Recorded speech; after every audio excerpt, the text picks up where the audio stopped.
आपण पाहत आहात आपल्या हक्काचे प्रतिध्वनी न्यूज। गांजा तस्करी करणारे वाहन ताब्यात। 300 किलो गांजासह 1,75,10,00,000 रुपयांचा मुद्देमाल जप्त।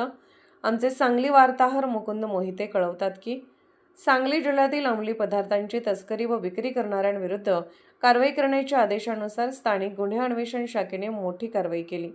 मिरज पंढरपूर महामार्गावरील ताणंग फाटा ते मालेगाव जाणाऱ्या रस्त्यावर छापा टाकून 300 किलो गांजा, कंटेनर वाहन व मोबाईल असा एकूण 1,75,10,00,000 रुपयांचा मुद्देमाल जप्त करण्यात आला।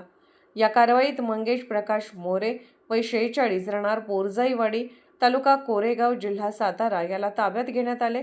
त्याच्या ताब्यातील अशोक लेलँड कंटेनर क्रमांक NL01 AD 9366 मधून 150 खाकी रंगाची पाकिटे आढळून आली।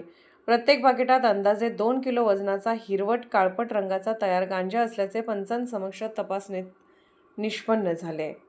आज रोजी सांगली जिल्ह्यामध्ये एक चांगली ड्रग्सची कारवाई झालेली आहे।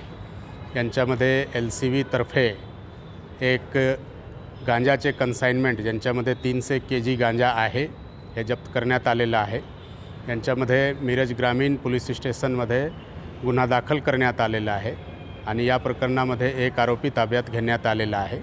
बाकी इतर जे आरोपी यांच्यामध्ये आहे त्यांच्याबद्दलचे विचारपूस आणि शोध चालू आहे। हे माल उडीसावरून आलेला आहे आणि हे पुण्याकडे चालला होता अशी प्रारंभिक जे आहे चौकसीमध्ये माहिती मिळालेली आहे। अजून यांचे तपास चालू आहे।